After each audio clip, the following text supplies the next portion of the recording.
Ryan Condal spoke on season 3 of House of the Dragon, and surprise, he's hyping it up. So let's go over what he said in an interview. First, he talked about writing for season 3, saying, "Essentially done, and we start filming in a couple weeks. As the actors embody the characters, it's actually becoming easier to write in a more interesting way, because you get to know everybody really well. In season 3, there's so much more shape and depth to it right out of the gate, because you're writing for people you know, as opposed to season 1 when he didn't yet know the actors. There are some new major characters this season, but 85% of them, we already know who they were, and it just makes it more rewarding to write."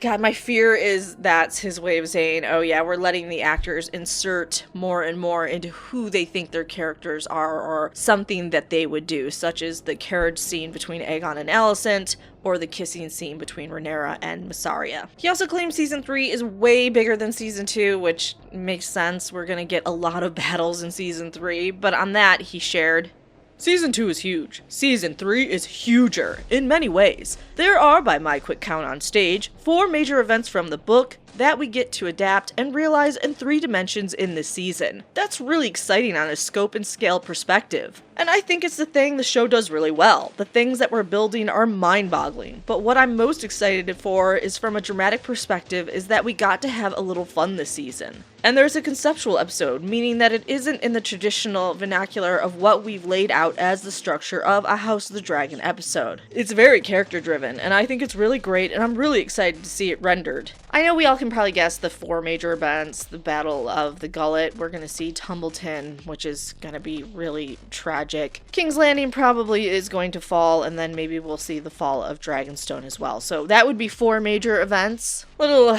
worried about his conceptual episode, but we'll see if it works. Next, let's move on to Olivia Cooke. Olivia Cooke spoke on her relationship between Alicent and Rhaenyra, saying, "The relationship between Alicent and Rhaenyra is amazing and really beautiful. I've never been part of a character in something that takes on mythology of its own. I think that's really gorgeous, and I love how embracing a lot of people have been for our characters, because I mean, Alicent's tricky. It's been gorgeous to play with the intricacies and just how layered and hard and sticky the relationship is now, especially in season 2, but also at the deep relief and comfort they still find in each other. It's a beautiful writing and really gorgeous to play that. And it's so few and far between, because Emma and I barely saw each other last season. We'd have a stolen moment in the car park, and that was about it." Yeah, it just sounds more of her championing the relationship between Rhaenyra and Alicent and excusing the whole sneaking around super dumb scenes. Darcy actually talked about the relationship as well, the person that plays Rhaenyra, saying, "I think Rhaenyra kind of exists between 2 poles, Daemon and Alicent, and it was a challenge to go into a season where neither of those poles are easily accessible. You're aware of a broader pressure on the scene, and you know that it has to deliver on a certain level. The show tries to deliver dramatic scale within small spaces, and so that's a challenge, but I also cherish those scenes,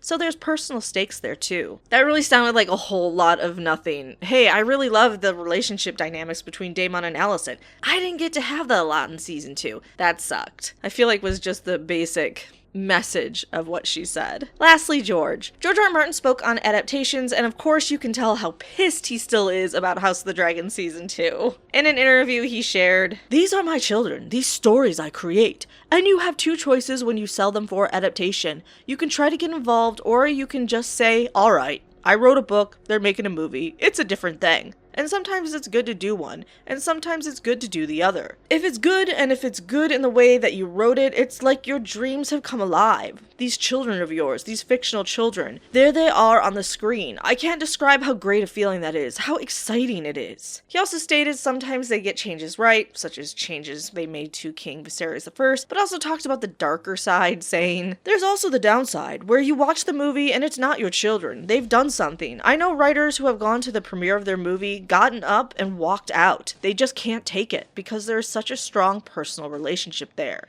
Hearing George talk about all this makes me so sad that he got muzzled by HBO. I would have loved a series of rants on Not a Blog.